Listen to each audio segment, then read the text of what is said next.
polusi udara di wilayah DKI Jakarta dan juga wilayah-wilayah penyangganya ini semakin memburuk, bahkan menduduki posisi pertama sebagai kota dengan udara terburuk di dunia atau masuk dalam kategori tidak sehat. Mulai pencegahannya dari sekarang atau diantisipasi ini sangat membahayakan, terutama sekarang tuh anak-anak sekolah sendiri udah ngerasain sendiri efeknya karena banyak yang ngalamin sakit ISPA. Contoh ya, kami sendiri ngalamin, anak kami tiga-tiganya kena ISPA. Nah, pemerintah sendiri ada terlalu simplistis berpikirnya gitu loh kebijakannya. Kenapa? Karena seolah-olah bahwa polusi itu berasal dari moda transportasi. Padahal polusi itu tidak semata-mata transportasi, tapi juga ada faktor industri, PLTU. Polusi udara di Jakarta. Kalau dari timnya dari Pemprov DKI Jakarta, penyebabnya apa sih Pak sebetulnya?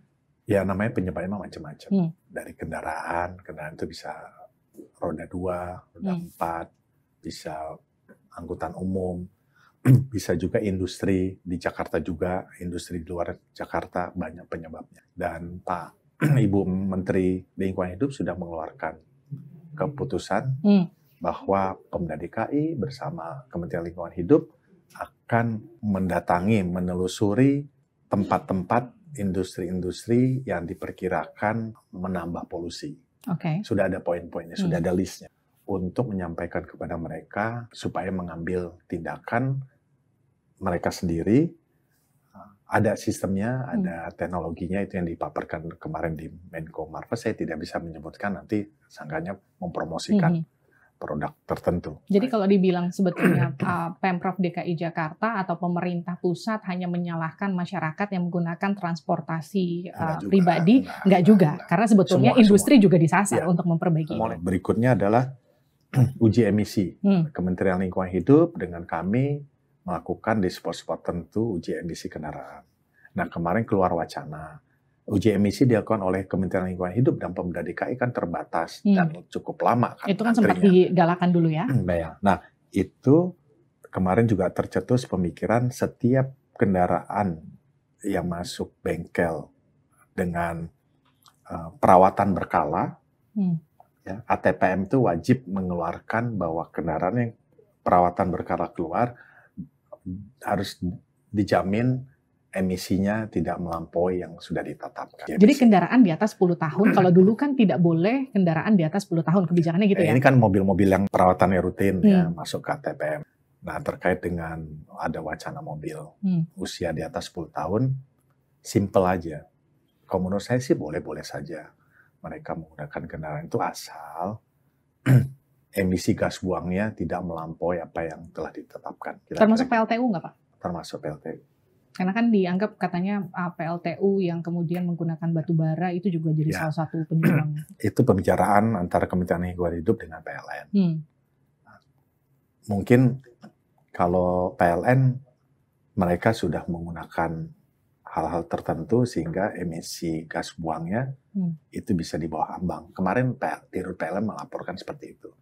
Nah, industri-industri yang dari Jakarta juga kita datangi, kita sampaikan, Pemda sosialisasi, kira-kira seperti itu. Pak Heru, emang sebenarnya pertumbuhan kendaraan pribadi di tiap tahunnya dari 3 tahun belakangan ini seberapa signifikan sih Pak? Kalau data yang ada, Jabotabek ya, yang B ya, yang B. Itu kalau roda 4 juta, sekarang sudah 6 juta. Berarti kendaraan roda 2 tahun yang lalu 14 juta, sekarang 16, sekian juta. Dan itu yang kemudian jadi salah satu pemicu munculnya WFH untuk mengurangi itu. Kalau artinya gini, selain kita bicara soal WFH, kemudian sebelumnya juga sempat ada kebijakan masyarakat yang tadi menggunakan kendaraan pribadi ke kendaraan umum. Tadi kan Bapak sempat mention soal jumlah Transjakarta yang juga ditambah. Tapi kan masyarakat sekarang mikir gini, ini kalau tiba-tiba dari yang biasa bawa kendaraan pribadi disuruh bawa kendaraan umum, Transjakartanya udah siap belum? KRL-nya udah siap belum? Ini aku masa disuruh ubel-ubelan di dalam jubel-jubelan gitu Pak maksudnya. Gimana Pertama, tuh, Pak, jawabnya? Harus ada empati setiap individu. Berikutnya adalah pemerintah pusat kebetulan nanti di akhir Agustus dan di awal September sudah bisa beroperasi LRT. Ya, 2 LRT itu bisa beroperasi. Tentunya itu sangat membantu. Yang dari Bekasi, bayangkan yang dari Bekasi bisa sampai tengah kota bisa sampai Duku Atas, mereka menggunakan LRT, ya kan? Yang dari luar kota lebih jauh lagi, misalnya dari Bandung bisa naik kereta api cepat. Tapi LRT harganya masih mahal Pak katanya Pak. Ya mahal itu kan relatif. Demi kesehatan dan demi tidak kemacetan kan, kira-kira gitu. Nah, ini saya menyuarakan itu ya Pak, suara-suara netizen. Itu nanti silakan lah, itu hak kita sebagai warga negara untuk menyampaikan bahwa itu mahal, ya silakan. Tapi DKI kan dari berapa tahun yang lalu belum naik-naik 3.500 dan tetap 3.500. Nah, terkait dengan tadi feeder, beban menangani transportasi tidak bisa Pemda DKI aja. Pemda yang lain juga harus membantu feeder-feeder itu. Oke. Saya rasa itu yang terbaik. Termasuk juga kan pemerintah pusat sudah menyediakan kan LRT. Nah, kami Transjakarta sudah menyiapkan. Oke. Kami tambah, tadi barusan saya dengan Pak Menteri Perhubungan meninjau lagi LRT, kami akan tambah feeder.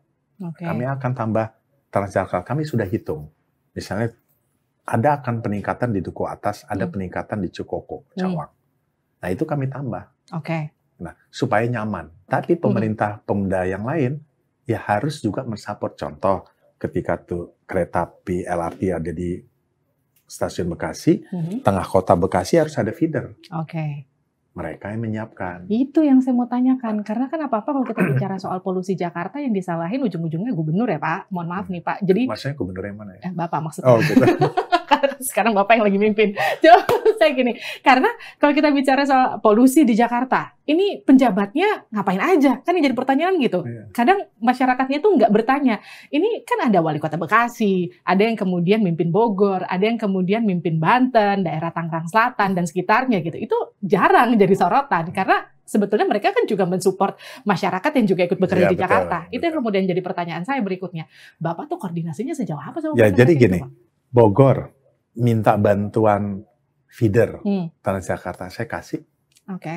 Sampai perbatasan Jakarta. Kadang-kadang istilahnya dengan koordinasi on call Dinas Perhubungan Bogor dengan DKI, kalau pagi hari di Bogornya macet, kami jemput. Masuk Jakarta. Kita sudah berbuat, ya kan? Semampu apa? Ya semampu Pemda DKI, Bogor. Lantas Bekasi kita tambahkan feeder. Kemarin Cengkareng kita masuk ke sana. Daerah sekitar peak terbagi dua, Jakarta dengan Banten. Kami tidak lihat batas, kami ambil, masuk. Supaya masyarakat yang bekerja di Jakarta itu nyaman, kami lakukan seperti itu.